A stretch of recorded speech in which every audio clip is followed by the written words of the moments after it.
स्वागत है आप सभी का एक बार फिर से मनी गेम क्लासेस में। और हम लोग क्या कर रहे थे भाई, haloalkanes and haloarenes को पढ़ रहे थे।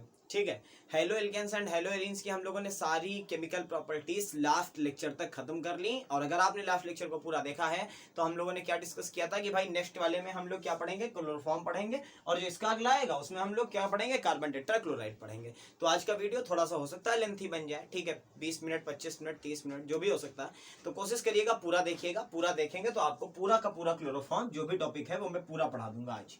ठीक है, अच्छा टॉपिक है, ऐसा नहीं है थोड़ा बहुत याद करने वाली चीजें हैं, लेकिन थोड़ी बहुत इंटरेस्टिंग चीजें भी हैं।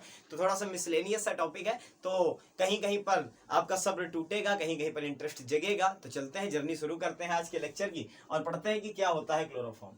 तो देखिए सबसे पहले नंबर पे क्लोरोफॉर्म को अगर आप देखोगे ना तो कुछ इस तरीके का देगा, CHCl3, यानी कि कार्बन के साथ में 3 क्लोरीन है, कार्बन के साथ में 3 क्लोरीन है और 3 क्लोरीन के साथ में 1 हाइड्रोजन है, ऐसे ही तो कुछ है। और जैसे ही मैंने ये बनाया आपने तुरंत कह दिया सर कार्बन सेंटर जो है वो कैसा है, वो sp3 हाइब्रिड है। कैसा है, sp3 हाइब्रिड है। अब अगर sp3 हाइब्रिड है तो हाइब्रिडाइजेशन तो sp3 आ गया, तो हम कहें कि जियोमेट्री कैसी होगी मॉलिक्यूल की, तो जियोमेट्री तुरंत आपके मुंह से निकल जाएगी टेट्राहेड्रल, टेट्राहेड्रल। ठीक है, जियोमेट्री कैसे निकल गई, टेट्राहेड्रल। और जियोमेट्री टेट्राहेड्रल है तो बॉन्ड एंगल की अगर मैं बात करूं, किसकी बात करें, बॉन्ड एंगल की बात करें, तो क्योंकि कोई लोन पेयर नहीं है इसलिए 109 डिग्री 28 मिनट का क्या आएगा, बॉन्ड एंगल आएगा। अगर लोन पेयर होता तो बातें वेरी करती, ठीक है, VSEPR होती है ना, पढ़िए फर्स्ट ईयर में सभी ने। अच्छा अब आगे बढ़ते हैं इसके ऊपर कि पूछे मॉलिक्यूलर वेट क्या होगा, क्या पूछे मॉलिक्यूलर वेट क्या होगा। तो मॉलिक्यूलर वेट की अगर बात करें तो कार्बन का हो गया भैया 12, हाइड्रोजन का हो गया 1, और क्या हो गया 35.5 क्लोरीन का, और मल्टीप्लाई बाय कितने से, 3 से। तो ओवरऑल ये जो वैल्यू निकल के आती है 129.5 आती है, 129.5 एटॉमिक मास यूनिट। ये हो गई इसकी बात। ठीक है, अब आपको आप चलते हैं किसकी तरफ। मेन चीज जब भी कोई चीज पढ़नी होती है तो उसकी बेसिक जानकारी आपको ले लेनी चाहिए। तो यहीं पर मैं फिजिकल प्रॉपर्टी भी यहीं पर कवर कर देता हूं। देखो फिजिकल प्रॉपर्टी में ही तो सारी चीजें आ रही हैं। फिजिकल का मतलब क्या, देखने में कैसा लगता है, ठीक है, जो जनरली होता कैसा, कलर कैसा है, स्मेल होती है या नहीं होती है, सारी बातें फिजिकल प्रॉपर्टी होती हैं। तो इसके साथ ही ये हो गया पहला पॉइंट ज्योमेट्री का, बॉन्ड एंगल का हो गया दूसरा पॉइंट, हाइब्रिडाइजेशन का हो गया कौन सा पॉइंट, तीसरा पॉइंट मान लो, मॉलिक्यूलर वेट का हो गया चौथा पॉइंट। और आपको पता है कि किसी भी चीज का बॉइलिंग पॉइंट या मेल्टिंग पॉइंट उसके मॉलिक्यूलर वेट के ही डायरेक्टली प्रोपोर्शनल होते हैं। तो अगर मैं बात करूं इसके बॉइलिंग पॉइंट की, तो बॉइलिंग पॉइंट होता है इसका 61 डिग्री सेंटीग्रेड। कितना होता है, 61 डिग्री सेंटीग्रेड। मैंने मेल्टिंग पॉइंट नहीं लिखा, इसका मतलब इसकी जो फिजिकल स्टेट होती है, जो फिजिकल स्टेट होती है वो जाहिर सी बात है क्या होगी, लिक्विड होगी 100%। तभी तो बॉइलिंग पॉइंट की बात करी, नहीं तो पहले मेल्टिंग पॉइंट देखते ना तब बॉइलिंग पर जाते। तो अगर केवल बॉइलिंग पॉइंट पाया जा रहा है तो फिजिकल स्टेट क्या हो गई, इसकी लिक्विड हो गई। अच्छा लिक्विड होने के साथ ही कलरलेस होता है, कलर लेस होता है, यानी कि देखने में ट्रांसपेरेंट होता है, किसी भी तरीके का कलर नहीं पाया जाता क्लोरोफॉर्म में। ठीक है, अब कलरलेस होता है लेकिन क्या किसी तरीके की स्मेल है, तो हाँ इसकी अपनी, यानी कि कुछ यूनिक स्मेल लिख लो, यूनिक स्मेल। ठीक है, अपनी अलग तरीके की ही कैरेक्टरिस्टिक स्मेल लगता है थोड़ी सी। ठीक है, क्योंकि ऑर्गेनिक कंपाउंड है तो कैरेक्टरिस्टिक स्मेल होना ऑब्वियस सी बात है। ऑर्गेनिक कंपाउंड्स में ज्यादातर ऑर्गेनिक कंपाउंड जो होंगे उसमें आपको कैरेक्टरिस्टिक स्मेल देखने को मिलेगी। अल्कोहल की तो सभी ने देखी होगी, स्पिरिट तो आजकल चल ही रहा है, तो स्पिरिट तो सब लोग सूंघ रहे होंगे आजकल, जितना कोविड-19 का प्रकोप है जैसा, उस हिसाब से तो सबके घर में स्पिरिट आ गई होगी, है ना। तो चलिए आगे बढ़ते हैं। ये सारी बातें हो गई, किसकी, फिजिकल प्रॉपर्टीज भी कवर हो गई और जनरल चीजें भी इसके बारे में कवर हो गई। अब फिजिकल प्रॉपर्टीज में एक और चीज आती है, और वो हमेशा से क्या होती है कि कहाँ सॉल्युबिलिटी है और कहाँ नहीं है। तो अगर हम लोग सॉल्युबिलिटी की बात करें, सॉल्युबिलिटी की, तो ये एक ऑर्गेनिक कंपाउंड है, और ऑर्गेनिक कंपाउंड है तो ये क्या होगा, ये पोलर में इनसॉल्युबल होगा, पोलर इनसॉल्युबल। पोलर इनसॉल्युबल क्यों है कि पहली बात तो ये ऑर्गेनिक है, अगर ऑर्गेनिक होने के साथ ये हाइड्रोजन बॉन्ड बनाने की प्रॉपर्टी अपने अंदर रखता तो ये एक बार पोलर में घुल जाता। ठीक है, लेकिन क्योंकि हाइड्रोजन बॉन्ड भी नहीं बना सकता, हाइड्रोजन बॉन्ड बनाने की कंडीशन किसके साथ, हाइड्रोजन के साथ ऑक्सीजन, हाइड्रोजन के साथ फ्लोरीन, हाइड्रोजन के साथ नाइट्रोजन, ये 3 ही कंडीशन है हाइड्रोजन बॉन्ड की। तो क्योंकि ये नहीं है इसलिए पोलर इनसॉल्युबल है पूरी तरीके से। ठीक है, अब पोलर इनसॉल्युबल है तो कहां बचा, कहां डिसॉल्व हो जाएगा, ऑर्गेनिक सॉल्वेंट में, सॉल्युबल इन ऑर्गेनिक सॉल्वेंट। ठीक है, तो ऑर्गेनिक सॉल्वेंट में आसानी से क्या हो जाता है, डिसॉल्व हो जाता है, बहुत प्यार से डिसॉल्व हो जाता है। ठीक है, ये बात समझ में आ गई कि सॉल्युबिलिटी का क्या खेल है कि पोलर का मतलब ये भी लिख लो, वाटर इनसॉल्युबल लिखा हुआ मिल सकता है, किताब पढ़ोगे वाटर इनसॉल्युबल लिखा हुआ मिल जाएगा, तो वाटर का मतलब पोलर है, तो पोलर का मतलब पोलर इनसॉल्युबल है। क्लियर हो गई बात पूरी तरीके से, सॉल्युबिलिटी समझ गए क्या है, कोई कठिन चीज नहीं थी इसमें। ठीक है, अब आगे की बात करूं तो आगे की बात में क्या हो जाएगा, आगे की बात कोई बची इसके बाद, बॉन्ड एंगल हो गया, सारी बातें हो गई, सॉल्युबिलिटी हो गई। हाँ यूज भी यहीं पर कर देते हैं, सब एक साथ खत्म कर लो, बस रिएक्शन पार्ट रह जाए, रिएक्शन पार्ट एकदम फुल मोमेंटम में करते हैं। तो यूज की बात अगर करें तो यार सबसे पहली बात तो ये खुद एक ऑर्गेनिक सॉल्वेंट है, यूज्ड एज ऑर्गेनिक सॉल्वेंट।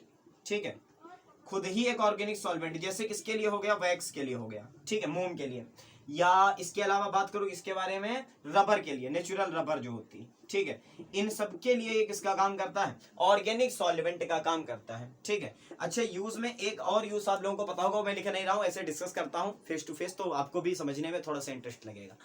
क्या होता था कि एनेस्थीसिया दिया जाता था, याद होगा सभी को, क्लोरोफॉर्म सुंघा करके बेहोश कर देते थे, है ना, तो ये एनेस्थेटिक एजेंट था, क्लोरोफॉर्म एक एनेस्थेटिक एजेंट था। तो एनेस्थेटिक एजेंट था तो हम लोग क्या करते, इनहेल करते थे, जब सूंघ लेते थे इसकी वेपर को इनहेल कर जाते थे, तो इनहेल करने पर ये क्या करता था, टेम्परेरी अनकॉन्शियस कर देता था लोगों को, यानी कि उनको बेहोशी आ जाती थी। ठीक है, लेकिन आप लोगों को अब पता होगा कि अब क्लोरोफॉर्म का यूज नहीं होता, ठीक है, क्योंकि क्लोरोफॉर्म में पूरी बॉडी अनकॉन्शियस होती थी, पूरी तरीके से बेहोश एकदम आदमी। ठीक है, अब क्या करते हैं, जिस पार्ट का ऑपरेशन करना होता है केवल वहां पे अनकॉन्शियस किया जाता है। अच्छा उसके पीछे रीजन पता क्या था, रीजन ये था कि क्लोरोफॉर्म से सबकी देखो अपनी अपनी बॉडी, और अपनी अपनी बॉडी के अकॉर्डिंग अपना अपना हर चीज के साथ हमें रिएक्शन। ठीक है, जरूरी नहीं होता है कि जितनी कंसंट्रेशन किसी एक को सुंघाई जाए उतनी ही कंसंट्रेशन की कोई दूसरा इनहेल करे और वो दोनों बराबर समय में ही क्या आ जाएंगे, वापस से उनकी कॉन्शियसनेस वापस आ जाएगी, ऐसा नहीं हो सकता था। ठीक है, तो होता क्या था कि बेहोश तो कर दिया, वो तो डॉक्टर साहब के हाथ में था, लेकिन जब आने का होश में आने का टाइम होता था तो आदमी 8-8 घंटे सोता रहता था। ठीक है, तो इससे जो है, इसलिए जो क्लोरोफॉर्म था, और अगर ज्यादा सूंघ लो, ठीक है, एक्सेस में सूंघ जाओ सूंघ जाओगे तो कार्बन मोनोऑक्साइड सूंघ जाओ, खत्म हो जाओगे। ठीक है, तो एक्सेस में अगर सूंघ जाओ तो बात ही खेल ही खत्म हो गया। तो इसलिए इसको अब एनेस्थेटिक एजेंट की तरीके से यूज नहीं किया जाता है। ठीक है, लेबोरेटरी पर्पस पे है। अच्छा एक बात और इसके बारे में, और क्या हो गई, तो चलो बस इतने ही थे इसके यूज, तो और कोई खास है नहीं। हाँ ये लिख लो, प्रिपरेशन ऑफ ऑर्गेनिक कंपाउंड। तो उन ऑर्गेनिक कंपाउंड में कौन सा, उन ऑर्गेनिक कंपाउंड में जैसे इंसेक्टिसाइड हो गए, इंसेक्टिसाइड्स को बनाने में, इंसेक्टिसाइड जानते हो ना सब लोग, वही जो खेतों में डाले जाते हैं ना, इंसेक्ट्स आ जाते हैं, तो इंसेक्ट्स वो पत्ती खा जाते हैं फसलों की, तो वो तो बायो में पढ़ोगे सब लोग, इंसेक्टिसाइड्स क्या होते हैं पता होगा सभी को, समझदार हो। तो इंसेक्टिसाइड्स बनाने के लिए, यानी कि जो वो होते थे फसल उसल बचाने के लिए जो चीजें डाली जाती थी, दवाइयां, उनको बनाने में भी इसका उपयोग होता रहा है। ठीक है, तो इतनी चीजें हमें क्लोरोफॉर्म के बारे में पता होनी चाहिए थी बेसिक। अब हेडिंग डालिए सभी लोग कि मेथड ऑफ प्रिपरेशन क्या होंगे, किस तरीके से हम लोग क्या कर सकते हैं, बना सकते हैं इसे। ठीक है, चलो भाई पहले हट जाता हूं, जो चीजें आपके नोट करने वाली हैं सभी नोट करने वाली हैं इसमें से, ऐसा कुछ नहीं जो अनइम्पॉर्टेंट है। ठीक है, चलिए नोट हो गया सभी का।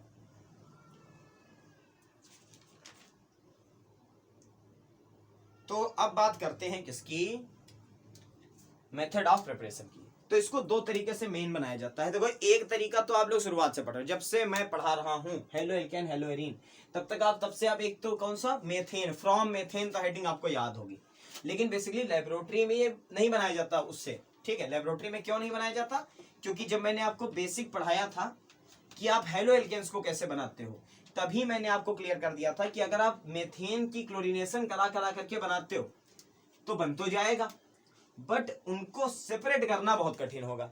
ठीक है, तो इसलिए उसे नहीं बनाया जाता। लेकिन आप लोग पढ़ चुके हो मुझसे पहले, तो पढ़ लो भाई फ्रॉम मीथेन, क्या पढ़ लो, फ्रॉम मीथेन। तो मीथेन अगर है तो CH4 की रिएक्शन करानी हमें, है ना, इसकी रिएक्शन करानी, सभी को याद होगा। ये एक बार में लिख रहा हूं, ये नहीं लिखूंगा CH4 + Cl2, ठीक है, HCl निकला, UV लाइट दी, ये सब नहीं लिखूंगा। ठीक है, तो CH4 लिखा, बस यहां लिख दिया क्या, HNu, अंदर लिख दिया चलो UV लाइट, बहुत कुछ लिख दिया अगर इतना लिख दिया, और यहाँ लिख दिया Cl2, जितनी जरूरत हो भाई ले लो। तो अगर ऐसा हुआ तो क्या बनेगा, सबसे पहली बात तो बनेगा CH3Cl, प्लस बनेगा CH2Cl2, प्लस बनेगा CHCl3, और प्लस बनेगा CCl4। अब देखो यहाँ पर 4 कंपाउंड आ गए, ये भी हमें पढ़ना होता है, ये भी पढ़ना होता है, मिल तो हमें दोनों रहे हैं। ठीक है, तो क्लोरोफॉर्म बना, बिल्कुल बना, ऐसा नहीं है नहीं बना, बिल्कुल बना।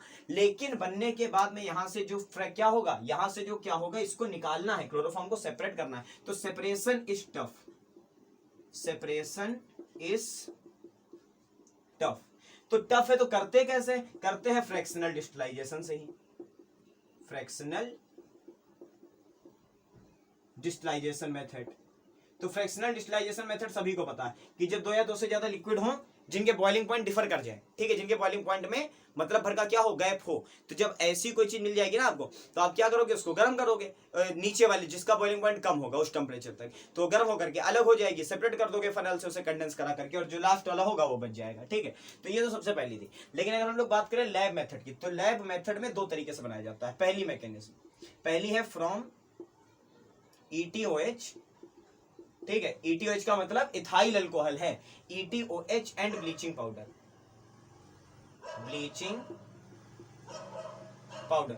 अब ब्लीचिंग पाउडर या कक्षा 10 से पढ़ रहे हो, तो ब्लीचिंग पाउडर का जिसको जिसको आता हो, क्या जिसको जिसको फार्मूला आता हो इसका, ब्लीचिंग पाउडर क्या होता है, उसको क्या करो, कमेंट बॉक्स में भाई कमेंट करो, चेक करता हूं, पहले वीडियो को पॉज करो, कमेंट करो, और कमेंट करने के बाद में मुझे बताओ, ठीक है। चलो CaOCl2 होता है, CaOCl2 सभी को पता होगा। लेकिन क्या CaOCl2 डायरेक्ट रिएक्शन होगी, यहाँ पर डायरेक्ट नहीं होगी, यही तो खेल है यार इंटर का। यहाँ पे जो CaCl2 होता है, देखो कभी ऐसे पढ़ा नहीं होगा कि रिएक्शन पढ़ने जा रहे हैं और बस ये लिखा होगा, तो यही पढ़ रहे होगे कि हाँ ठीक है, बननी है कहाँ से, फ्रॉम ETOH, तो ETOH इनकी प्रेजेंस में इनसे रिएक्शन करके ये बनाता है, ठीक है, यही तो पढ़ते आ रहे हो। उस तरीके से मत पढ़ा करो, याद नहीं होगा तुम लोगों को, कितनी याद कर लोगे। हाँ चलो आगे बढ़ते हैं। तो CaOCl2 बेसिकली होता क्या है, ठीक है, ब्लीचिंग पाउडर याद करो, ब्लीचिंग पाउडर, ठीक, वर्ड क्या आया, ब्लीच, ब्लीच का मतलब रंग उड़ाने वाला, ब्लीचिंग पाउडर वही तो होता था। तो ब्लीचिंग पाउडर जब भी आया तो ये सोर्स का काम करता है, किसका, क्लोरीन का। पहली बात तो ये Cl2 देगा, और Cl2 के साथ ये क्या देगा, COH देगा, क्या देगा, कैल्शियम का हाइड्रोक्साइड देगा और Cl2 देगा। तो आपको कहीं पर इससे डायरेक्ट रिएक्शन नहीं करानी, ये सोर्स का काम करेगा, Cl2 निकालेगा, COH का होल ट्वाइस निकालेगा, और यहां से रिएक्शन होगी। तो चलिए देखिए क्या होती है रिएक्शन। स्टेप नंबर 1, किसकी रिएक्शन करानी, ETOH की। तो क्या लिया, CH3 CH2OH, ये लिया। और किससे रिएक्शन करा दें इसकी रिएक्शन सबसे पहले किससे करा दें, इसकी रिएक्शन चलो करा दी किससे, Cl2 से। अब Cl2 से रिएक्शन कराई तो आपको पता है क्या होना है, Cl2 क्लोरीनेशन आप बहुत दिनों से कराते आ रहे हो मेरे साथ साथ। तो अगर इससे रिएक्शन कराई तो आपको पता है क्या होना है, कि आपको बनेगा यहाँ से CH3, ये वाला CHO, और क्या निकल गए, दो से यहाँ पर Cl, तो क्या निकल गया भाई, 2HCl निकल गया, ठीक है, 2 Cl और 2 हाइड्रोजन देखो यहाँ के निकल गए, ठीक है। तो बचा क्या, CH3 बचा, CH बचा और O बचा। ये क्या होता है, इसका नाम क्या होता है, एसिटाल्डिहाइड, इसका नाम क्या होता है, एल्डिहाइड है, ये एल्डिहाइड है। और एसिटाल्डिहाइड इसका कॉमन नाम होता है बेसिकली एल्डिहाइड, CHO ग्रुप है तो एल्डिहाइड लगा है।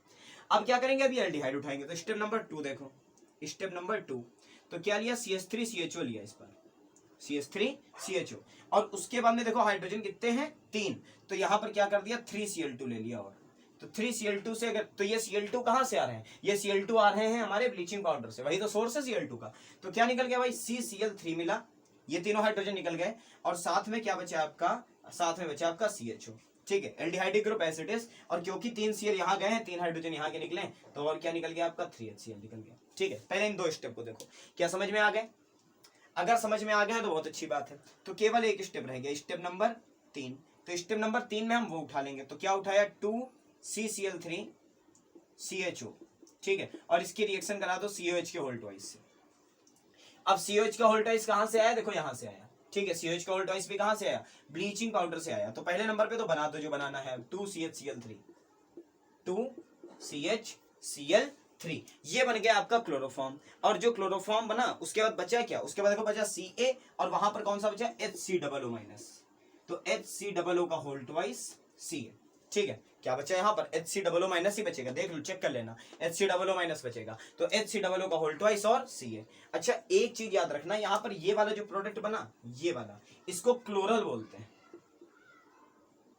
क्या बोलते हैं, क्लोरल बोलते हैं, क्लोरल, ठीक है। प्रोनाउंसिएशन अपने हिसाब से देख लेना, जो भी हो स्पेलिंग यही होती है, CH CLORAL, ठीक है, यही होती है स्पेलिंग। तो क्लोरल बोलते हैं बेसिकली क्लोरल। ठीक, चलो ये हो गई पहली क्या कि हम लोग कैसे एथेनॉल उठाएंगे और इथेनॉल से को ब्लीचिंग पाउडर के जो एलिमेंट है, ब्लीचिंग पाउडर के जो कंपोनेंट है, उसे रिएक्ट करा करके क्लोरोफॉर्म हम बना लेंगे। तो देखो इसमें सेपरेट करना बहुत आसान है दोनों चीजों को। चलिए नोट करिए, इसको आगे बढ़ते हैं।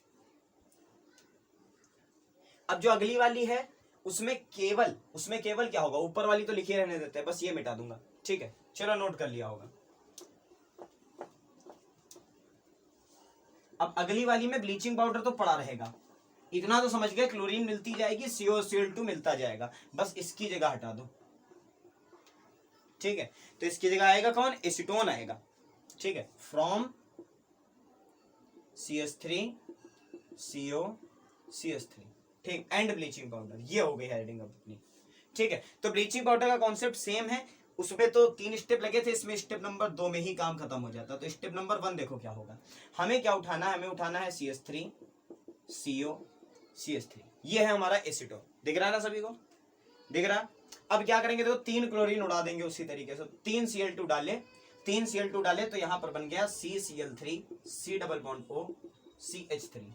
ठीक, और क्या निकल गया, 3 HCl निकल गया। देखो बिल्कुल उसी क्लोरल जैसा ही हमें कुछ मिला ना देखने को, बस उसमें H की जगह पर क्या लगे हैं, CH3 लगे हैं। तो स्टेप नंबर 2 में हमें इसको COH को होल ट्वाइस से ट्रीट कर देना होगा बस।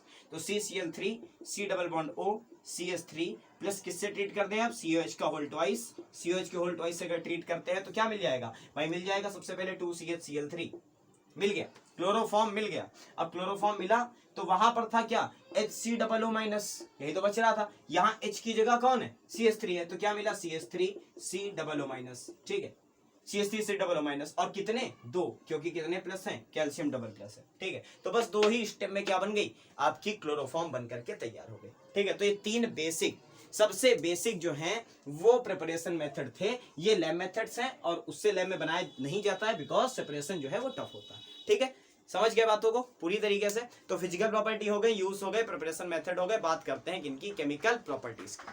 ठीक है, केमिकल प्रॉपर्टीज आसान कराऊंगा और इंपॉर्टेंट कराऊंगा सारी।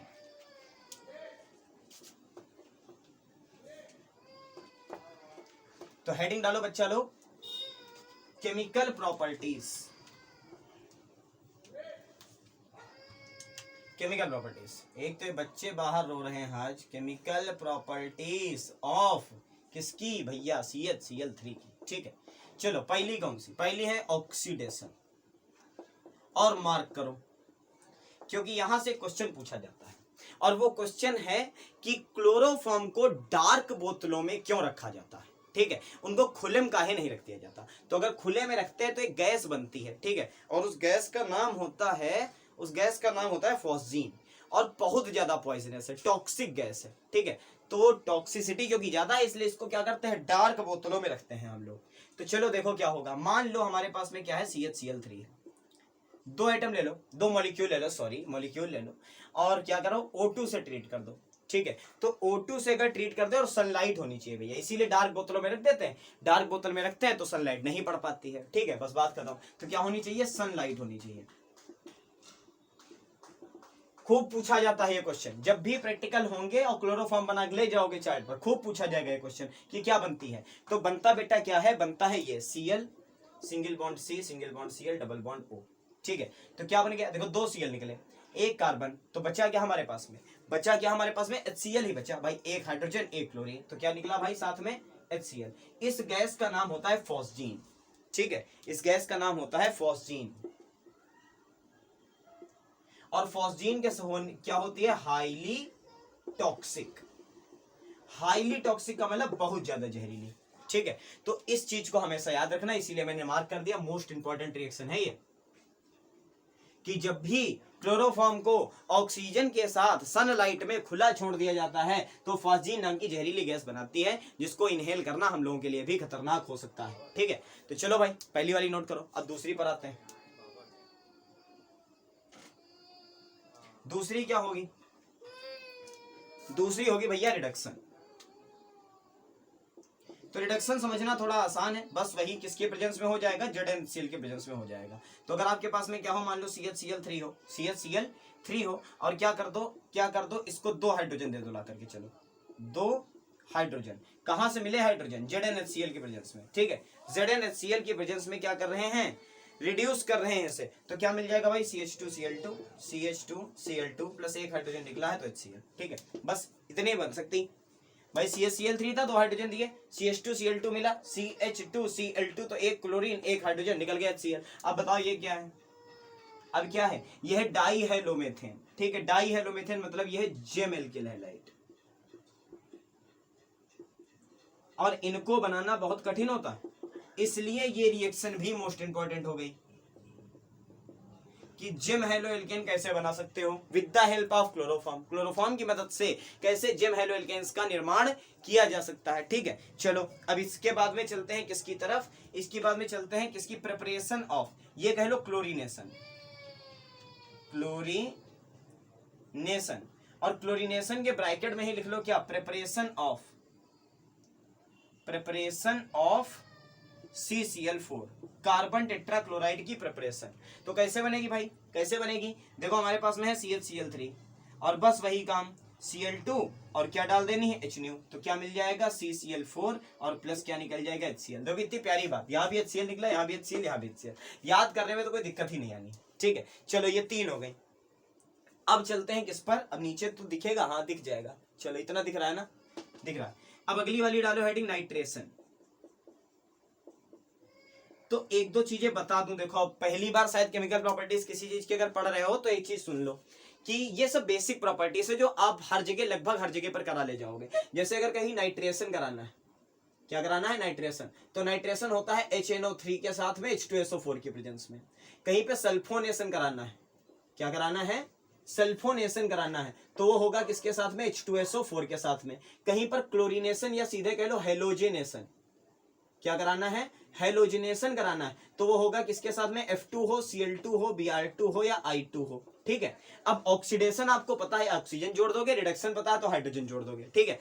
अगर निकालने वाली चीज है हाइड्रोजन तो ऑक्सीडेशन में जाकर के क्या कर दोगे, उल्टा कर दोगे, ठीक है। हाइड्रोजन जुड़ता था जो ऑक्सीडेशन, ऑक्सीजन जुड़ता था, हाइड्रोजन निकलता था, ठीक है, तो उल्टा भी कर सकते हो। तो ये 4-5 तो आप हर जगह पर अप्लाई कर सकते हो, कहीं पर भी काम कर जाएंगी। तो अगर नाइट्रेशन करना है तो नाइट्रेशन कैसे होगा, देखो हमारे पास में क्या है, CHCl3, क्या है, CHCl3, तो जरा इसको ऐसे लिखो, देखो Cl3 और C, ये हो गया Cl3। अब बचा क्या, हाइड्रोजन, तो हाइड्रोजन को ऐसे शो कर लो। अब बात करें किसकी, नाइट्रेशन करा रहे हैं ना, क्या करा रहे हैं, नाइट्रेशन। नाइट्रेशन का मतलब किससे डील करने वाले हैं, HNO3 के साथ। इसको जरा सजा के लिखो इस तरीके से, कैसे लिखो, NO2, तो नाइट्रोजन 2 ऑक्सीजन आ गए, बचा क्या, 1 ऑक्सीजन 1 हाइड्रोजन, तो क्या बचा, OH। तो इसको ऐसे लिख लो, देखो OH NO2 है, ये HNO3, ठीक, क्लियर। ये ऐसे क्यों लिखा, जिससे आप दिखा सको कि ये निकल गया भाई, क्या निकल गया भाई, प्रोटॉन है, ठीक है, क्या है, H+ है और OH- है, तो क्या निकल गया आपका, क्या निकल गया, क्या निकल गया, निकल गया आपका वाटर मॉलिक्यूल 1, और वाटर निकल गया तो क्या बचा, Cl3C और साथ में NO2, तो CCl3, अब तो ऐसे लिख सकते हो ना, CCl3 एंड NO2, ये प्रोडक्ट बना आपका। तो इसको कहते हैं क्लोरोपिसरीन, थोड़े से कठिन नाम है, देखो प्रोनाउंसिएशन इधर उधर हो जाए तो स्पेलिंग चेक कर लेना, ठीक है। क्या कहते हैं, क्लोरोपिसरीन,